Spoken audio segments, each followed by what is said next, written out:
रसिक श्रोते हो, नमस्कार.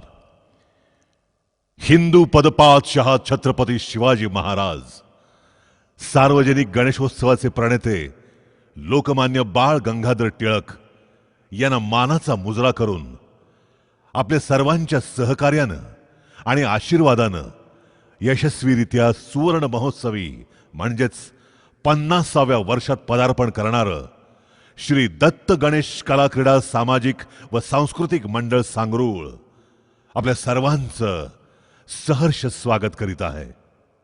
एक थरारक सामाजिक नाट्य, आम्हाला न्याय हवा, आम्हाला न्याय हवा, आम्हाला न्याय हवा, आम्हाला न्याय हवा,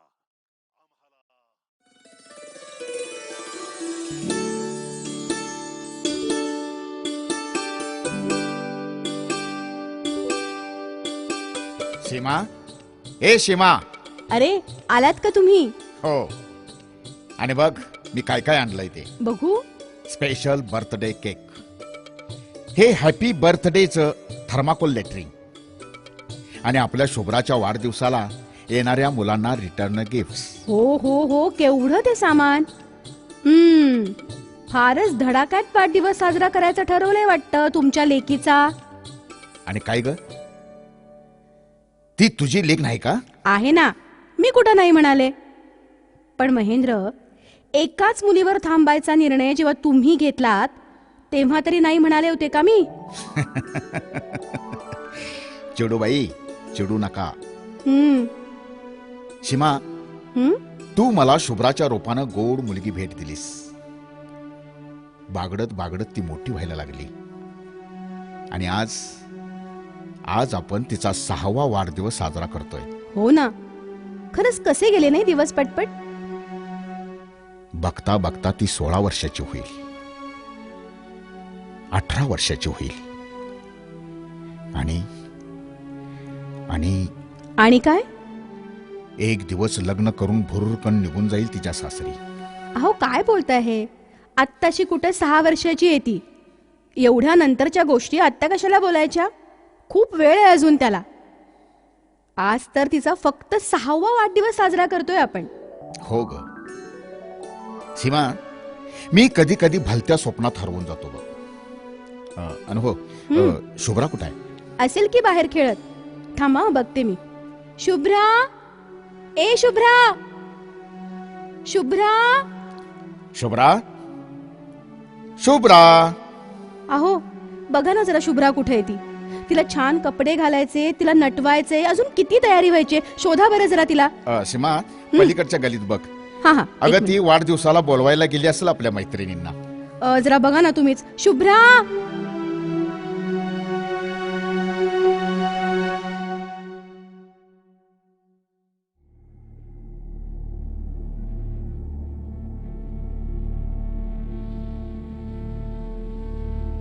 जॉनी, ठरल्याप्रमाणे आपला आजचा दिवस तरी बाहेर पडला, पण फक्त पिण्याचा.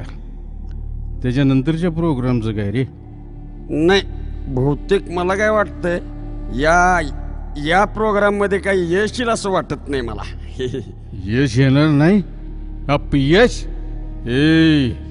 अजिबात नाही. आजपर्यंत न घडलेली गोष्ट बोलतोयस तू. हे बघ नाजी, माझ्या शरीराला आता सवय लागली. काही कर, पण आज माझं हे रखरखत शरीर थंड झालंच पाहिजे. सॉरी यार, त्या शीलाला फोन केला, झाली ती एंगेज. त्या रिमीचा तर रेट वाढलाय सध्या. आपल्याला अजिबात परवडणारा नाही तो. परवडणार नाही म्हणजे? पैसे द्यायचे आपण? फोन लाव त्याला, कशी मागते ते बघायचं आहे मला. लाव त्याला फोन. ठीक आहे, तू म्हणतोस तर लावतो.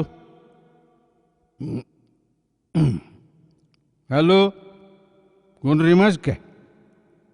कुठं आहेस तू आत्ता? हा, वेळ नाही? पैसे वाढवून देतो पाहिजे तर. तू फोन आण इकडं. इकडं शाली. पैशासाठीच करतेस सगळं? आणि आम्ही तुला थंड करतोय जे राहिलं. ए हॅलो, कट केला सालीनं. त्या नाजी, अपना काम हो गया. ते कसं काय? तुझी ती शिला नसली तरी चालेल आणि रिमी बी नसली तरी चालेल. समोर बघ बघ, अरे बघ ना. ए जॉनी, शुद्धीवर आहेस का तू? हा, अरे ह्यो कोवळा बछडा खायला निघालेस तू. कळी उमलण्या अगोदरच कुछ करतोस. ए एवढा निर्दय होऊ नकोस जॉनी. ए तुला काय करायचं नाजी? काप. हे बघ, रात गई बात गई, आपली कोण थोडीच आहे ती. अरे पण तरी अरे तू गप्प बस. तापलेलं दूध ओतू गेल्याशिवाय शांत होत नाही. अरे खवळलेला दर्या सुद्धा नासधूस केल्याशिवाय शांत होत नाही. जमिनीखालचा रसरस्ता लावारस सुद्धा भूकंप झाल्याशिवाय शांत होत नाही. जॉनी अरे विचार कर. हे बघ, अजूनही वेळ गेलेली नाही. ए बाबा बस कर ना तू. आ? ए श्श, श्श, श्श. ए छकुली, ये ये ये ये ये ये बा इकडे ये. आम्हाला सांग, तुझं नाव काय? शुभ्रा. कुठे चाललीस तू आता? चॉकलेट आणायला. आज माझा वाढदिवस आहे ना. माझे पप्पा खूप सारी खेळणी आणणार आहेत माझ्यासाठी. खूप साऱ्या मैत्रिणी येणार आहेत माझ्या वाढदिवसाला. मग मी त्यांना गोड गोड खाऊ देणार. अरे वा वा वा, छान छान छान, हुशार. हा मग चल, आपण पण तुझा वाढदिवस साजरा करू. कसा? आम्ही पण तुला खूप खूप खाऊ देणार, खूप सारी खेळणी सुद्धा देणार, चांगले चांगले कपडे देणार.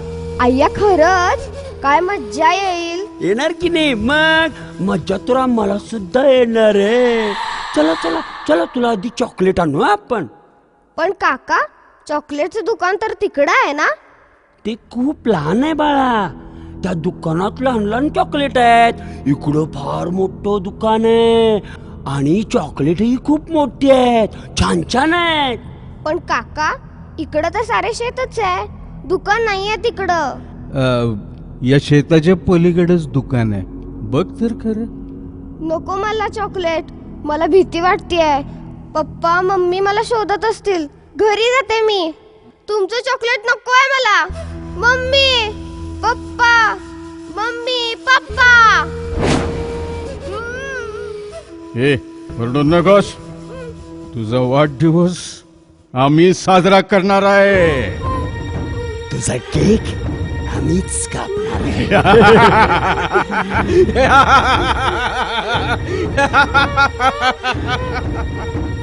मम्मी पप्पा, सोडा मला, सोडा. काय करताय तुम्ही? आई गा, आई गा.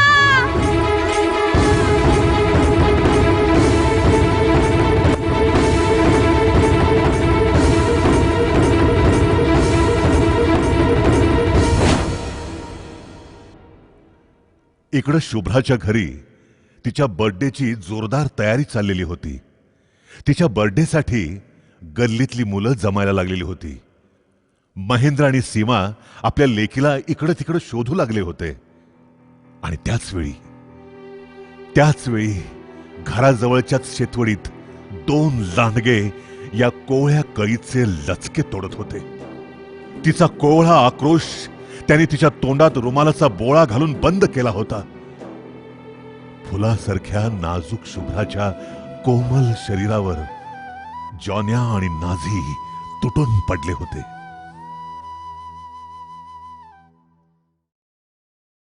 महेंद्र, अरे महेंद्र, महेंद्र. कोण? आनंदराव, ही या ना. अगदी अचानकच येणं केलं. म्हणजे महेंद्र? हा, काहीच हरकत नाही. अहो, आज आमच्या शुभ्राचा 6वा वाढदिवस आहे. पण महेंद्र, मी काय म्हणतो, म्हणजे मला आणि अहो, निमंत्रण छोट्या मुलांना. आता आला तसे वाढदिवसाचा केक खाऊनच जा. हो, पण शुभ्रा. आहे ना शुभ्रा. इथंच कुठेतरी खेळते ती. शिमा, शुभ्राला हाक मार. हो हो. महेंद्र, अगोदर माझं ऐक. आता काहीही ऐकणार नाही तुमचं. आता शुभ्रा आली की केक कापायचा आणि त्यातला छोटा केक तुम्ही खायचा आणि मगच जायचं. महेंद्र, तुझा उत्साह कळतोय मला, पण मी काय सांगतोय ते ऐक. तुझी शुभ्रा येणार नाही कधीच. काय भाऊजी काय बोलताय? म्हणजे आनंदराव काय बोलताय तुम्ही? माझी शुभ्रा येणार नाही? काही समजलो नाही मी. महेंद्र, तुला कसं सांगायचं हेच कळेना झालंय मला. आनंदराव, आनंदराव, जे काय बोलायचंय ते स्पष्ट आणि लवकर बोला. मला राहत नाही आता. मला माझ्या शुभ्राला भेटायचं आहे. नाही महेंद्र, तुझी शुभ्रा तुला भेटणार नाही महेंद्र. भेटणार नाही? काय बोलताय भाऊजी? आनंदराव, काय बोलताय? काय कळतंय का तुम्हाला? प्लीज प्लीज आनंदराव, प्लीज मला सांगा काय झालंय. काय झालंय माझ्या शुभ्राला? महेंद्र, मन घट्ट करून ऐक. कुणीतरी नराधमाने तुझ्या शुभ्रावर बलात्कार करून तिला ठार मारलंय. काय? रक्ताच्या थारोळ्यात पडली आहे तुझी शुभ्रा. शुभ्रा! महेंद्र, महेंद्र,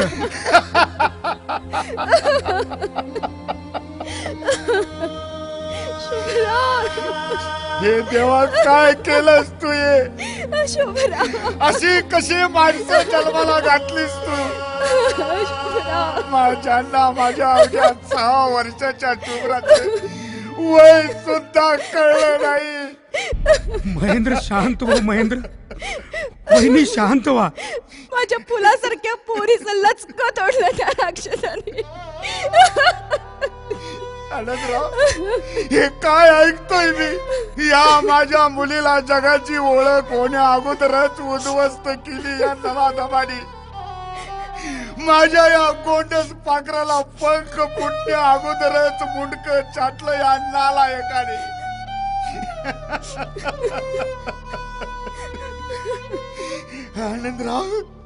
आनंदराव, काय म्हणू या वासनेनं बरबटलेल्या समाजाला, ज्यांना कोवळं मूल सुद्धा समजत नाही.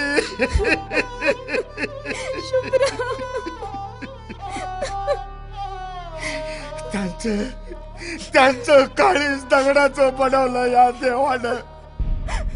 आनंदराव, कामावरून थकून भागून घरी आल्यावर माझी शुभ्रा जेव्हा पळत येऊन माझ्या गळ्याला बिलगायची, तेव्हा दिवसभराचा थकवा कुठल्या कुठं पळून जायचा. महेंद्र शांत व्हा. हो, यांना कामावरून यायला जरा जरी वेळ झाला ना तरी मागं फिरायची माझ्या मम्मी पप्पा अजून कसे आले नाही, कधी येणार ते सांग ना म्हणत घरभर फिरायची.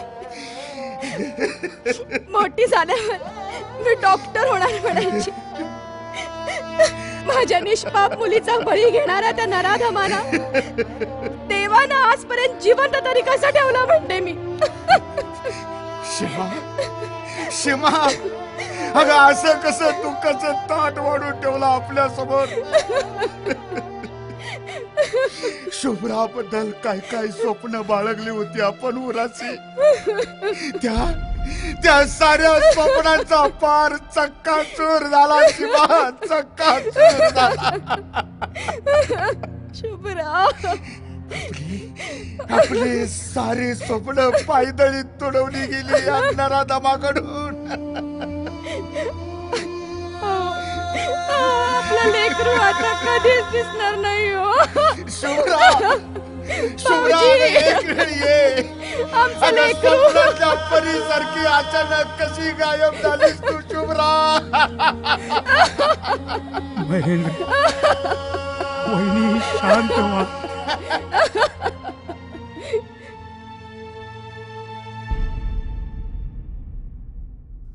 रक्ताच्या थारोळ्यात पडलेली शुभ्रा पाहून तिची आई सीमा तर कोसळलीच. महेंद्र आपल्या लाडक्या लेकीच्या कलेवराकडे पाहून धाय मोकलून रडत होता. माणसं जमू लागली. पोलिसांना कळवलं गेलं. पोलीसही आले. घटनेपूर्वी रस्त्यावर शुभ्राला पाहिलेल्या लोकांनी ती जॉन्यासोबत होती ही माहिती पोलिसांना दिली. पंचनामा झाला. गगनाला भिडणाऱ्या आक्रोशानं पाहणाऱ्यांच्या काळजाला घरं पडू लागली. शुभ्राचं कलेवर घरी आणून अंत्यसंस्कारासाठी नेण्यात आलं. इकडं पोलिसांनी तपासाची यंत्रणा गतिमान केली आणि काही तासातच पोलीस गुन्हेगारांजवळ पोहोचले.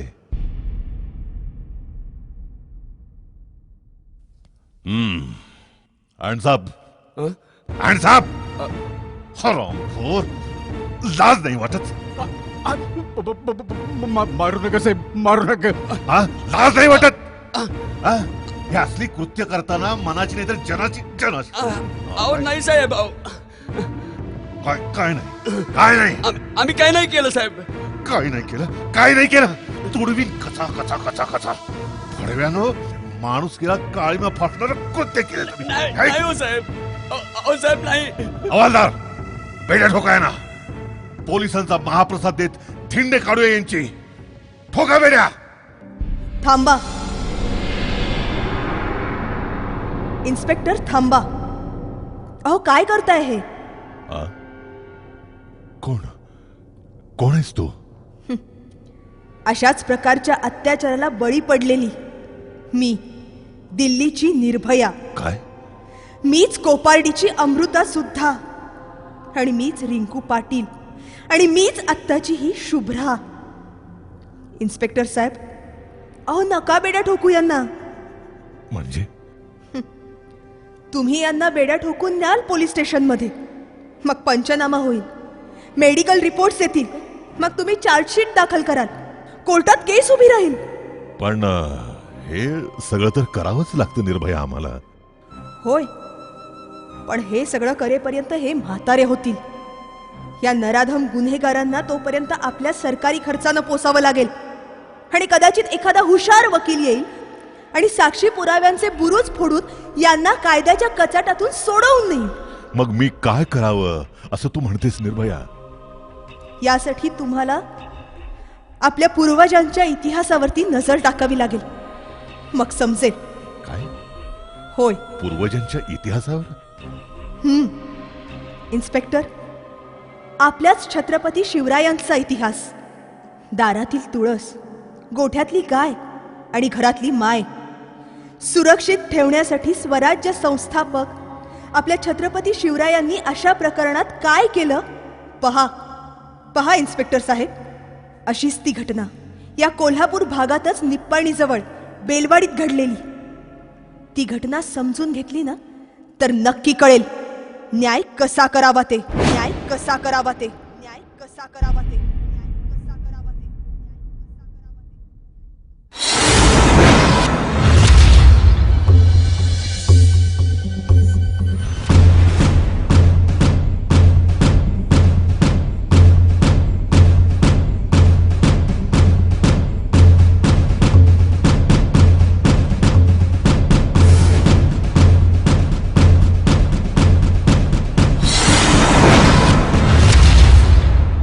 बोला शंभो.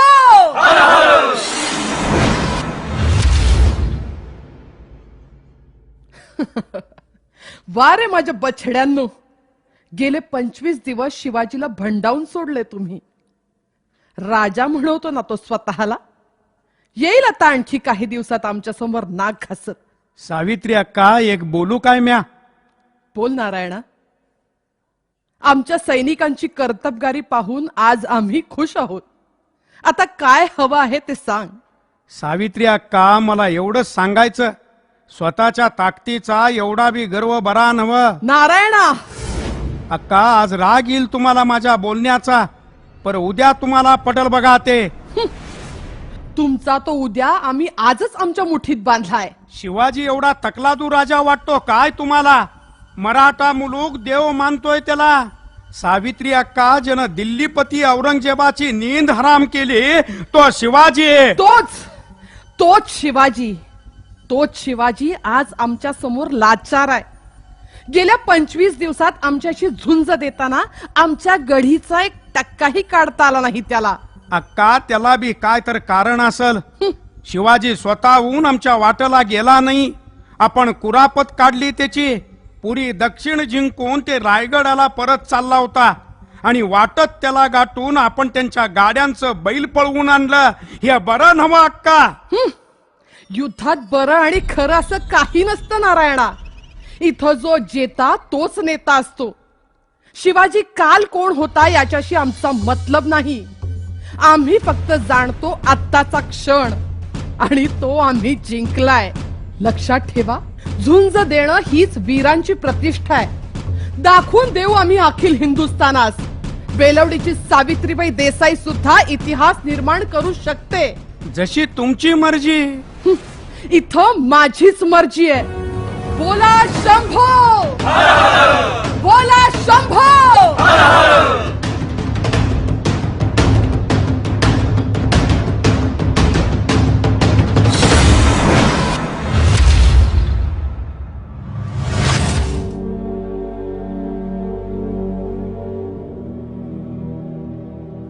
जगदंब जगदंब.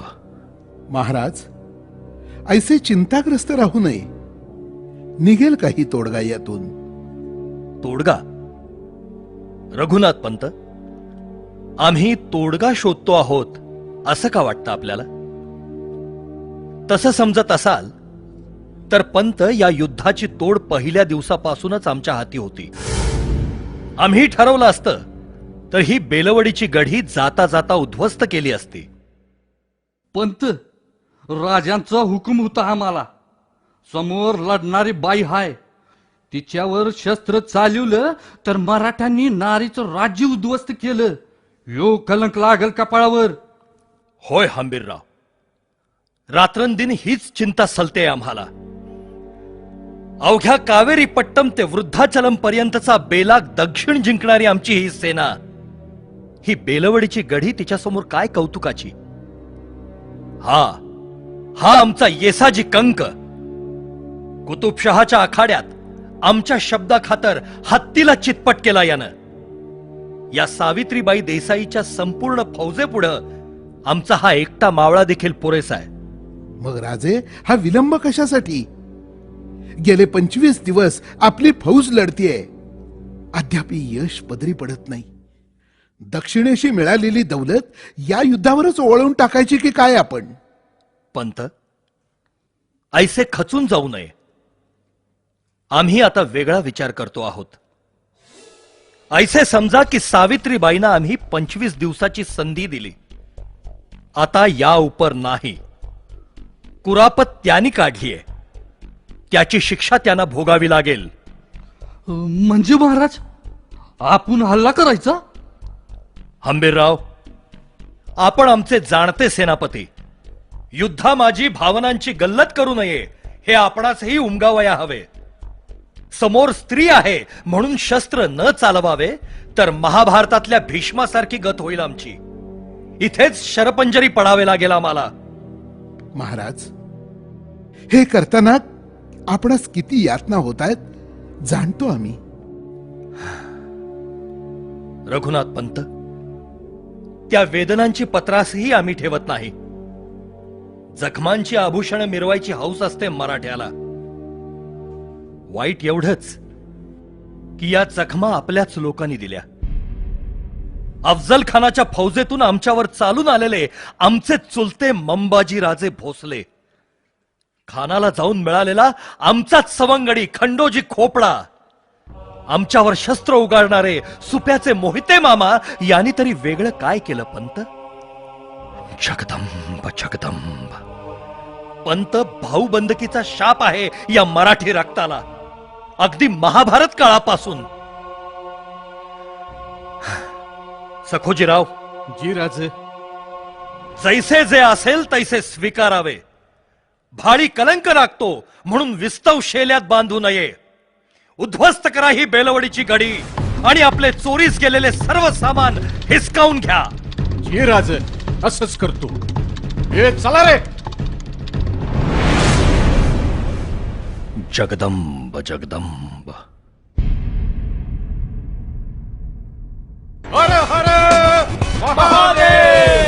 बोला शंभो, बोला शंभो.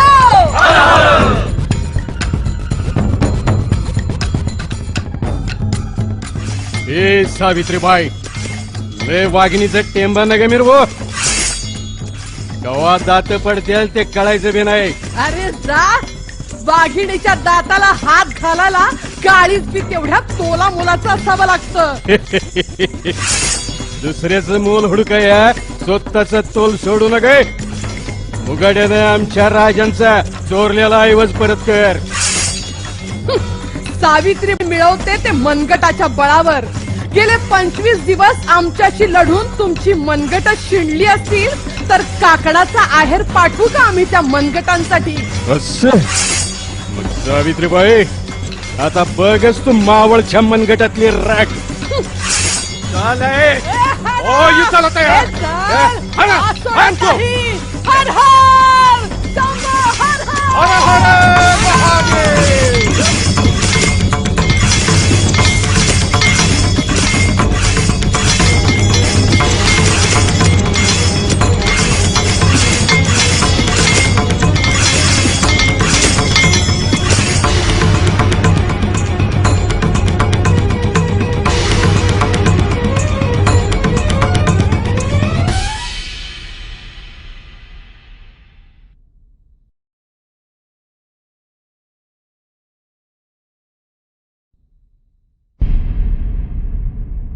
महाराज, महाराज, आपली फते झाली. जगदंब जगदंब. का? हे ऐकून आनंद नाही वाटला महाराज? आनंद? आनंद झाला ना पंत, पण या आनंदापेक्षा आम्ही कुणाविरुद्ध लढलो याचा सल मोठा आहे. असो, आमच्या वीरांनी पराक्रमाची शर्थ केली आहे, त्यांची वाखाणणी व्हायलाच हवी.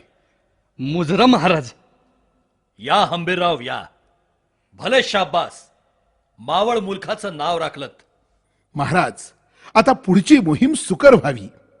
अवश्य पंत, पण जाण्याआधी आम्हास त्या वीरांगनेचं दर्शन घ्यायचंय जिने अखंड मास आमच्या सैन्याशी झुंज दिलीये. महाराज, हा आपला आजचा चेव बघून मातूर तिनं पळ काढला नव. हा आपलं सखुजीराव गेल्यात तिच्या मागावर. आत्ता कैद करून आणतील बघा. कैद? कैद? काय बोलताय हंबीरराव? ही ऐसी मुलुखगिरी कुणी करायला सांगितली? विजयी झालात म्हणजे स्त्रीत्वाचा सन्मान पायदळी तुडवायचा अधिकार लाभला की काय तुम्हाला? माफी असावी महाराज, पण युद्धाच्या धामधुमीत असं काय होऊन गेलं की भानच राहिलं नाही बघा. ठीक आहे, येऊ द्या सखोजीरावांना, याचा जाबसाल घेऊ आम्ही. मुजरा राजे. या सखोजीराव, भले पराक्रम गाजवून आलात.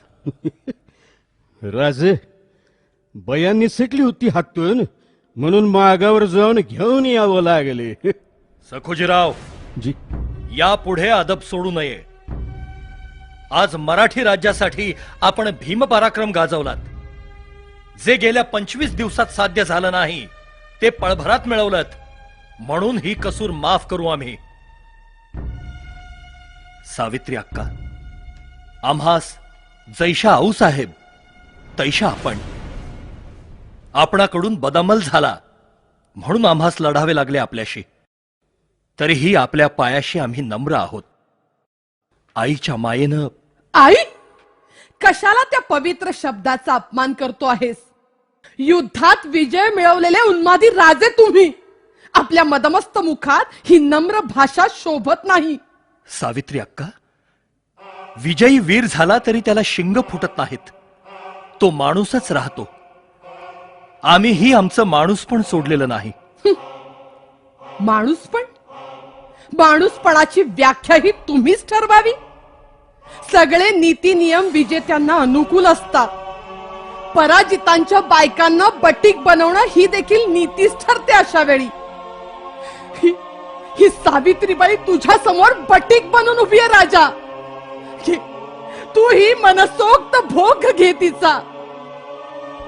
सोड सोड अजून तुझी कोण बकबकलेली गिधाडं असतील तर तिच्या लाचार देहाचे तुकडे तोडण्यासाठी. हीच रीत आहे राजे, हीच रीत आहे. सावित्री अक्का, या असल्या रीतीभाती शिवाजी मानत नाही. स्त्री म्हणजे आमच्या देव्हाऱ्यातील देवता. त्या आदिशक्ती भवानीचं रूप आम्ही आपल्या ठाई मानतो. बस बस झालं तुझं हे ढोंग. एवढी नियत तुझ्या अंगी असती तर भर रानात आमच्यावर हे वासनांध कुत्ते सोडले नसतेस तू.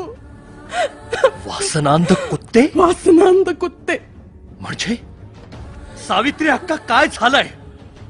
सखोजीराव, काय ऐकतो आहोत आम्ही?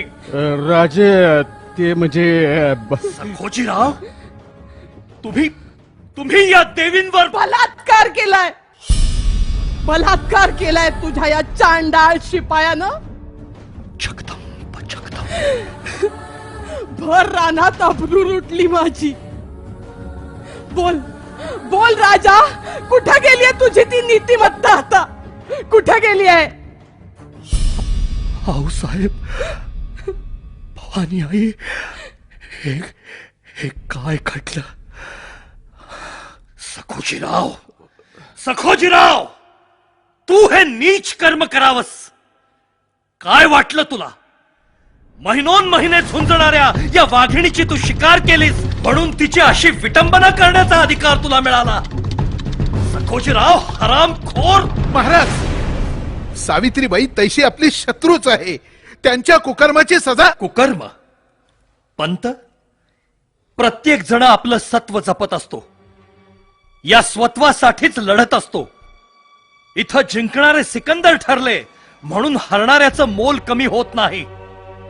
आम्ही सत्ताधीश आहोत म्हणजे साक्षात ईश्वर नव्हे की प्रत्येकानं आमची सत्ता कबूल करावी. आम्ही हे स्वराज्य उभं केलंय ते या रयतेच्या कल्याणासाठी. ती रयतच इथं नाडली जात असेल तर पातशाही आणि शिवशाही यामध्ये फरक तो काय राहिला? नाही सकोजी, नाही. तुझा हा गुन्हा आमच्या लेखी क्षम्य नाही. राजे राजे, एक डाव माफी द्या. या मातीसाठी हवं तवा रगत सांडू आम्ही. राजे, रक्त सांडण्याची भाषा करणारा माफी मागत नसतो जीवासाठी सकोजी. स्वतःच्या हातानं शिर उतरवून ते मातीत मिसळत असतो. जीवापेक्षा इब्रत मोठी असते. तीच इब्रत तू सोडलीस सखोजी. मग तुझा हा जीव काय कामाचा? राजे. अंबीरराव. जी राज. तापलेल्या सळ्या घेऊन या हरामखोराचे आधी डोळे काढा. राजा. आत्ताच्या आत्ता. ज्या नजरेनं परस्त्रीचा हव्यास ठरला ती बेचिराख होऊ द्यात. राजे. आणि त्यानंतरही त्याला तैसाच तडफडत ठेवा. या बेलवडीच्या अंधार कोठडीत सडू द्या जन्म तो. राजा, नाही राजा, नाही. माफी माफी करा. एक डाव राजा, माफी करा. घेऊन जा याला. राजा, माफी. राज राज, एवढी कठोर सजा? होय हंबीरराव, एवढी कठोर सजा. एखाद्या परकीय सुलतानानं आमच्या माय भगिनीच्या अब्रूला हात घातला असता तर आपण काय केलं असतं हंबीरराव? हेच केलं असतात ना? मग न्यायासनासमोर आप परका नाही. सवाल फक्त सावित्रीबाईचा नाही हंबीरराव, या मराठी मातीतल्या हरेक लेकीबाळीचा आहे. अल्लाउद्दीन खिल्जीच्या वखवकलेल्या वासनेला बळी पडू नये म्हणून स्वतः जाळून घेतलेल्या हजारो रजपूत रमणींचे आत्मे आजही आक्रंदन करून आम्हा सांगतायत की राजे न्याय द्या, राजे न्याय द्या. आणि मग हाच न्याय असेल आमचा, या शिवाजीचा, या शिवाजीचा, या शिवाजीचा, या शिवाजीचा. इन्स्पेक्टर साहेब, अत्याचार असाच संपवायचा असतो. घाला गोळ्या त्या नराधमांना आणि द्या न्याय त्या 6 वर्षाच्या कोवळ्या कळीला. उशिरा मिळालेला न्याय हा सुद्धा अन्यायच असतो. कुठल्याच मुलीवर, कुठल्याच स्त्रीवर बलात्कार करण्याची हिंमत पुन्हा कुणीच करणार नाही. इतक्या गोळ्या घाला यांना. इन्स्पेक्टर साहेब, निप्पाणीच्या सावित्री अक्का देसाईंवर बलात्कार करणाऱ्या त्या सकोजी जाधवाचे डोळे काढले, त्याला काल कोठडीत टाकलं. आणि म्हणूनच स्वराज्यात पुन्हा हा गुन्हा घडला नाही. साहेब, विचार न करता गोळ्या घाला. अन्यायाच्या छाताडात न्यायाच्या वेदना उमटू देत. घाला गोळ्या, घाला गोळ्या इन्स्पेक्टर साहेब. घडू देत आज पुन्हा नवा इतिहास. Yes Nirbhaya, yes